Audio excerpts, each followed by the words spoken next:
Baik teman-teman, kita masuk ke slide yang kedua. Lanjut ya. Tadi sedikit sudah menjelaskan tentang sistem patriarkal di dunia orang Israel atau di dalam bangsa Israel itu sendiri. Lalu kita sekarang melihat nama Yakub dalam kitab suci.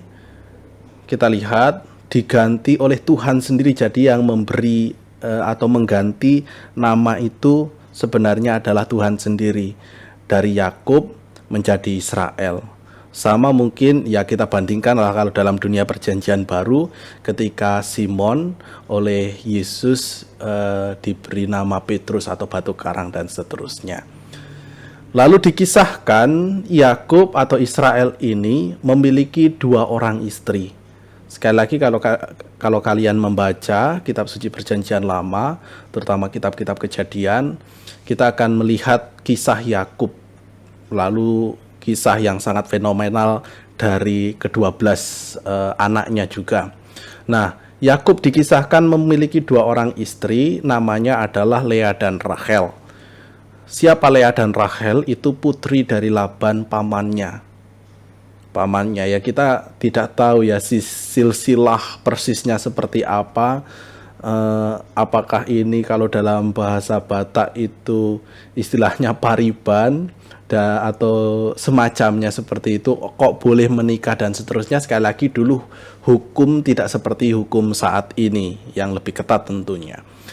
Nah, ini setelah dia menikahi Lea dan Rachel, dia juga punya 2 orang gundik yang namanya Bilha dan Zilpa. Sekali lagi kisah ini semua ada di dalam kitab suci. Dan dari Lea dia mendapatkan 6 orang anak laki-laki dan 1 anak perempuan. Anak laki-laki yang sulung itu namanya Ruben, lalu Simeon, Lewi, Yehuda, Isakar dan Zebulon, dan yang perempuan itu namanya Dina.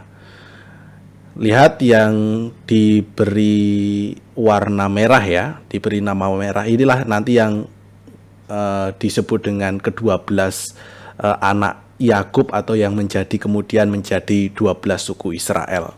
Ini yang warna merah ini, Simon, Lewi, Yehuda, Isakar dan Zebulon. Ini dari Lea. Dari Rachel ia mendapatkan 2 orang anak, namanya Yusuf dan Benyamin.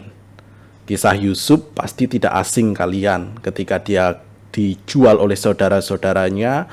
Akhirnya kemudian justru di situ Yusuf mendapatkan tempat di hati Firaun dan kemudian dia menjadi gubernur. Silahkan nanti membaca kisah lengkapnya, kisah Yusuf yang sangat fenomenal. Ini ternyata anaknya Rachel. Lalu dari Bilha, gundiknya yang pertama itu, dia mendapatkan anak yang bernama Dan dan Naftali. Lalu dari Zilpa, budak perempuan Lea, ia mendapatkan anak yang bernama Gad dan Asher.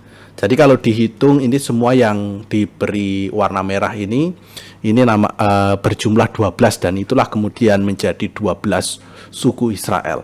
Simon, Lewi, Ruben, Yehuda, Isakar, Zebulon, Yusuf, Benyamin, dan Naftali, Gad dan Asher.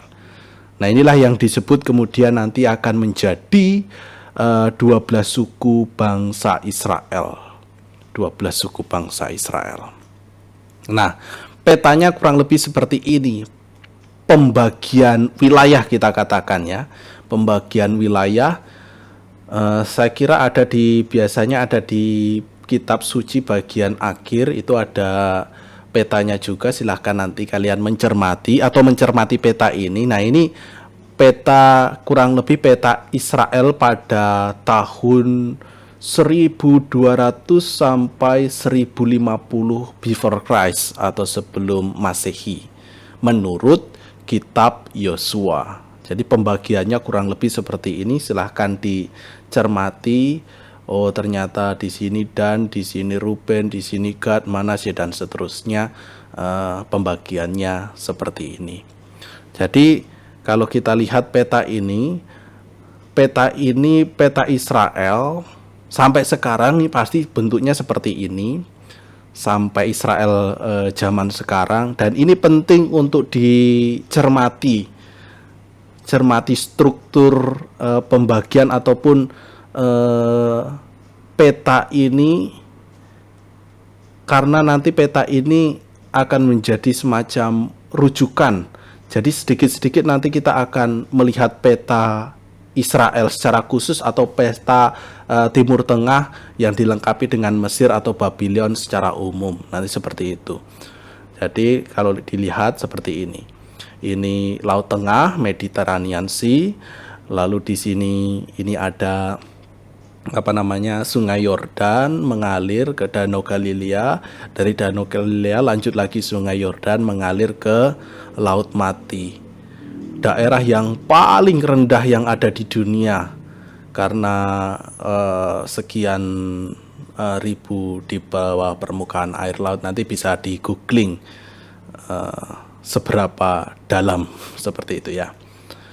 Begitu teman-teman untuk yang pengenalan singkat tentang siapa Israel, siapa bangsa Israel, dari mana asal kata Israel itu sendiri, supaya kita sedikit pertama tahu ternyata Israel itu adalah nama Yakub.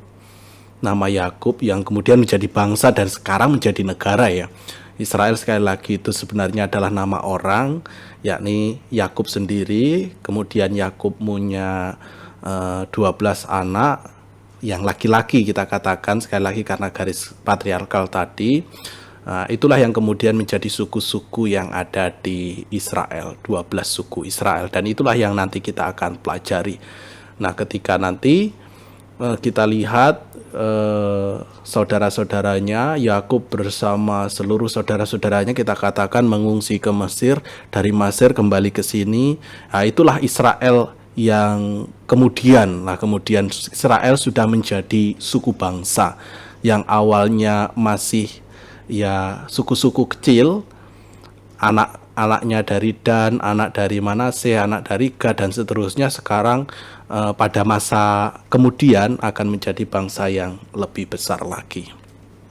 Nah, sekarang kita masuk ke, kalau pembagian silabus kemarin bagian A, bagian yang pertama, mengenal kitab suci dan pengarangnya. Dimulai dari istilah dulu. Apa itu kitab suci? Dari dua suku kata tentunya. Namanya kitab suci dari dua suku kata. Nah, biasa disebut kitab suci atau Alkitab. Nah, kitab suci dari dua suku kata, yang pertama itu kitab, yang kedua suci. Kitab itu ya pada umumnya ya buku, sama kitab ya, istilah Sanskerta saya kira ya, buku. Nah, suci itu karena berasal dari yang suci. Siapa yang suci atau yang ilahi, yang maha suci itu adalah tidak lain adalah Allah sendiri. Lalu ada juga yang menyebut kitab suci kita dengan sebutan Alkitab. Berasal dari dua suku kata juga, al dan kitab. Al itu sang atau maha.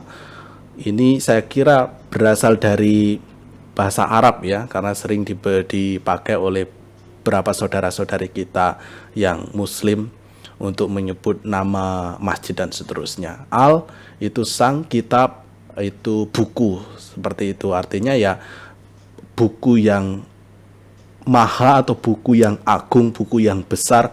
Kenapa disebut sebagai buku yang ada sangnya itu? Karena memuat suatu kisah-kisah yang berasal dari Allah sendiri.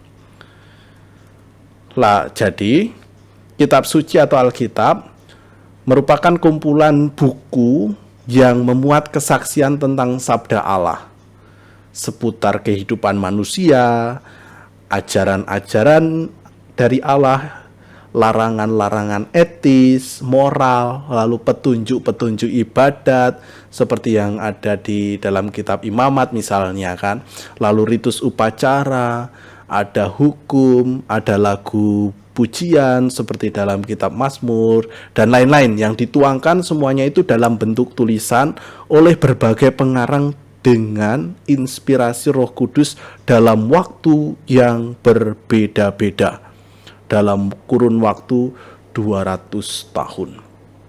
Sekali lagi, penulisannya ini banyak sekali